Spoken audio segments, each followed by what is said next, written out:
Alaska might be the only place in America where the government will literally pay you to live there, and people are still leaving. Residents pay no state income tax, no statewide sales tax, and every year they receive a check from a massive oil fund worth tens of billions of dollars. On paper, it sounds like one of the best deals in the country. Yet, almost nobody lives there.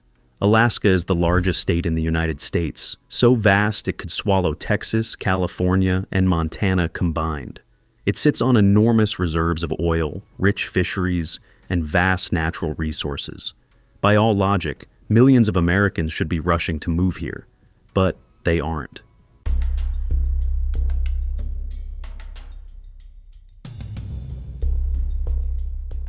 So, why?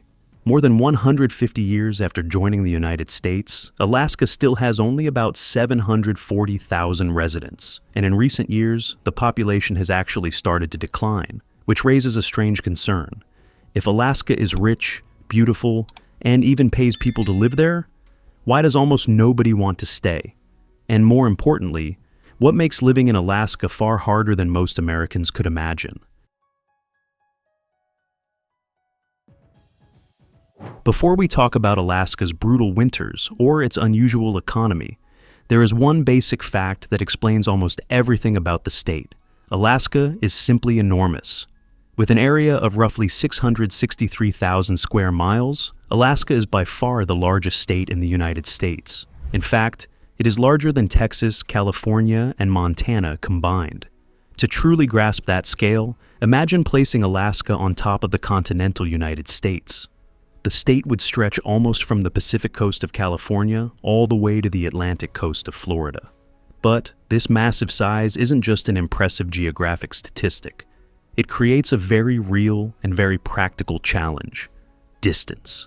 The main population centers of Alaska, Anchorage, Fairbanks, and Juneau, are separated by hundreds of miles, and between them, there are no dense suburbs, no long chains of cities, and no endless interstate highways connecting everything together. Instead, the land between them is dominated by towering mountain ranges, vast forests, glaciers, and frozen tundra that stretch for hundreds of miles in every direction. Because of this, building infrastructure across Alaska is extraordinarily difficult. The entire state has only about 12,000 miles of public roads. To put that into perspective, the state of California alone has more than 390,000 miles of roads, over 30 times as many. But the most surprising part is what that means for everyday life. Roughly 82% of Alaska's communities are not connected to the North American road system at all. For many residents, driving to the nearest town simply isn't an option. Instead, transportation works very differently here. People often rely on small bush planes, ferries traveling along the rugged coastline, or snowmobiles crossing frozen landscapes during the winter months. In much of rural Alaska, a small airplane isn't considered a luxury. It's the equivalent of a family car. And when nearly everything, from groceries to construction materials, has to be flown or shipped in from thousands of miles away, the cost of everyday life rises dramatically. What might be affordable almost anywhere else in the United States suddenly becomes far more expensive in Alaska. And this geographic isolation is only the beginning of the challenges that shape life in America's largest state. Even if Alaska were easier to connect, the land itself would still pose another enormous challenge. Because Alaska isn't just remote, it is physically difficult to live on. Much of the state is dominated by massive mountain systems, especially the Alaska Range, a sweeping arc of jagged peaks crowned by Denali, the tallest mountain in North America, at 20,310 feet. These mountains are not just dramatic scenery on a map.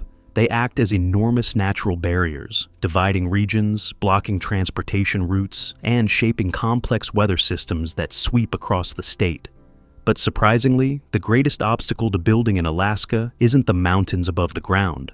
It's the ground itself. Roughly 85% of Alaska sits on permafrost, a layer of soil, sand, and gravel that remains frozen year-round, sometimes for thousands of years.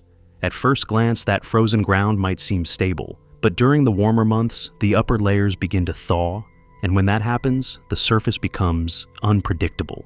The ground can shift. buildings can slowly sink. Roads can buckle and crack as the earth moves beneath them. Constructing infrastructure in these conditions is extraordinarily difficult. In many areas, buildings must be constructed on specialized foundations designed to keep heat from melting the frozen soil below. Without those precautions, the very warmth of a building can destabilize the ground it stands on. All of this makes construction in Alaska dramatically more expensive. In many cases, building projects here cost 30 to 50%, more than comparable projects in the rest of the United States. And the challenges don't end with construction. The same environment that complicates infrastructure also makes large-scale agriculture extremely difficult.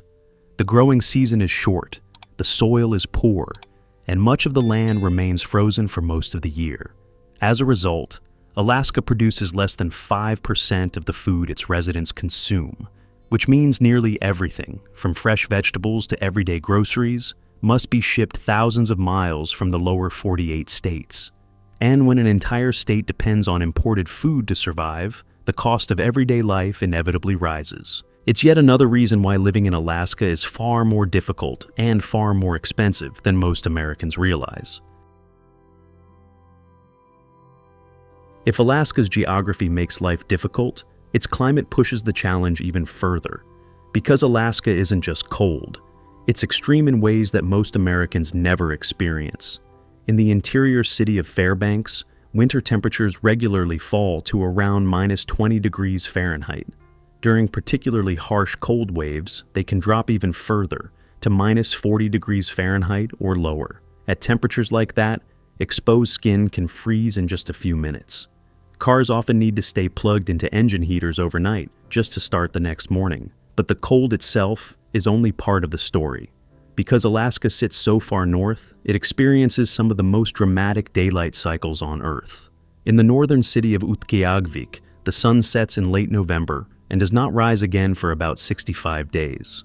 For more than 2 months, the town lives in near constant darkness. This phenomenon is known as the polar night, and then, just a few months later, the opposite extreme arrives. During the summer, large parts of Alaska experience the midnight sun, when daylight lasts nearly 24 hours a day for weeks at a time. At first, the endless sunlight can feel surreal and exciting, but over time, these extreme cycles of darkness and light begin to disrupt the body's natural rhythms. Sleep becomes irregular, seasonal depression becomes more common, and months of isolation, darkness, and brutal cold can take a serious psychological toll. In fact, Alaska consistently records one of the highest suicide rates in the United States, a statistic researchers often link to the combined effects of extreme climate, long winters of darkness, and geographic isolation. For many people considering life in Alaska, the challenge isn't just surviving the cold, it's enduring the long, dark months that come with it. By this point, Alaska might start to sound like a place that is almost impossible for humans to live in. But there is one important truth that often gets overlooked. People have lived here for thousands of years. Long before Europeans ever arrived, Alaska was already home to many indigenous cultures, including the Inuit, Yupik, Aleut, Athabaskan, and Tlingit peoples.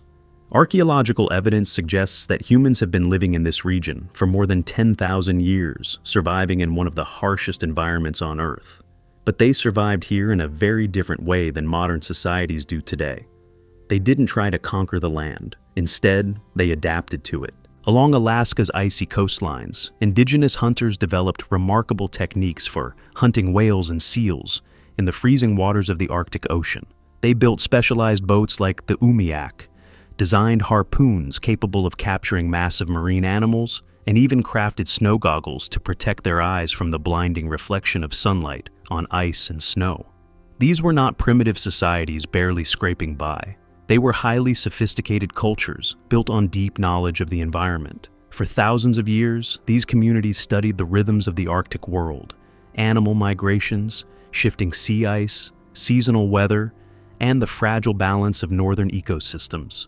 Their societies were designed around that knowledge. Communities remained small and widely dispersed, moving with the seasons and the availability of resources rather than trying to reshape the landscape around them. They did not attempt to build massive cities, highways, or large industrial systems across the Arctic wilderness. Instead, They built ways of life that could exist within the limits of the environment, and this reveals something important about Alaska. The state is not a place where humans cannot survive, but it is a place that has always favored small, adaptable societies that live with nature, rather than large, dense, industrial civilizations. And that difference helps explain why, even today, Alaska remains one of the most sparsely populated places in the United States. For most of modern history, Alaska has rarely been a place where people came to stay. Instead, it has been a place people came to extract wealth.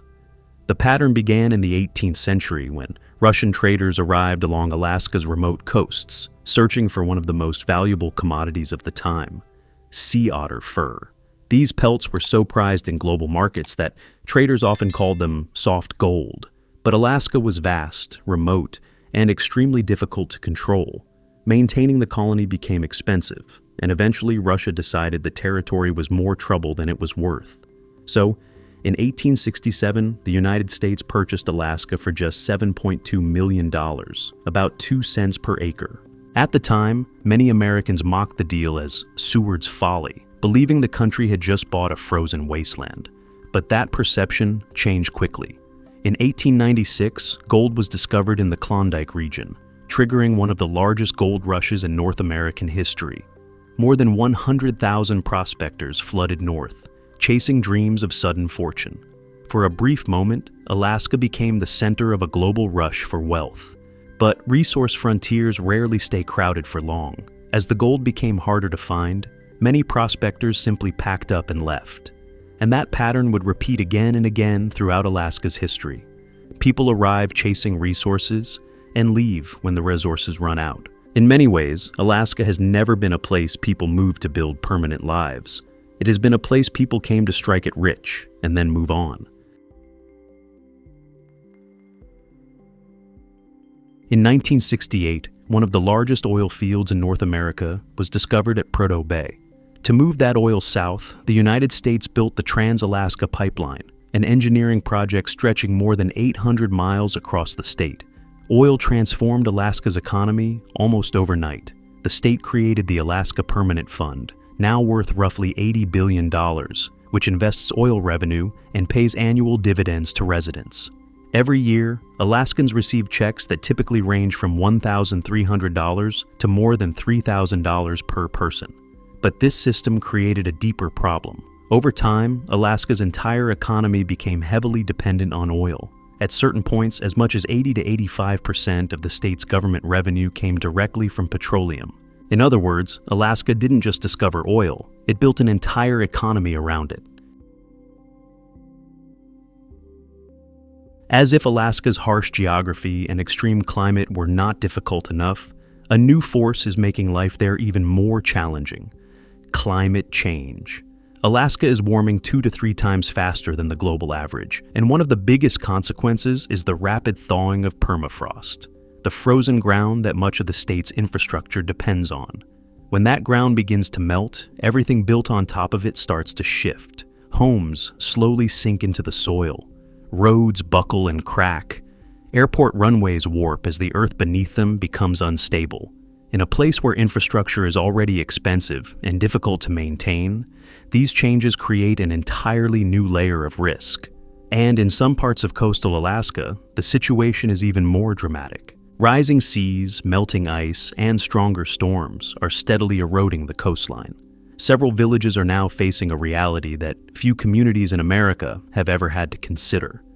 They may have to relocate their entire towns. In other words, Alaska has always been a difficult place to live, but now, for many communities, the land itself is beginning to change beneath their feet. Alaska is not a poor place. In fact, it is one of the most resource-rich regions in the entire United States. Beneath its vast wilderness lie enormous reserves of oil, natural gas, minerals, and some of the richest fishing waters on Earth. But living in Alaska has never been easy. Life here demands something rare: the ability to live with distance and isolation, to endure long and brutal winters, and to accept a cost of living far higher than most Americans are used to. And even after more than 150 years as part of the United States, The largest state in the country is still home to only about 740,000 people. For a land so vast and so rich, that number is surprisingly small. Perhaps the reason is simple. Alaska has never truly been a place where humans completely conquered nature.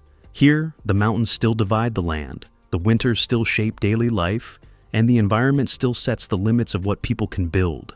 In Alaska, nature still makes the rules. That may be why this place has always remained different from the rest of America.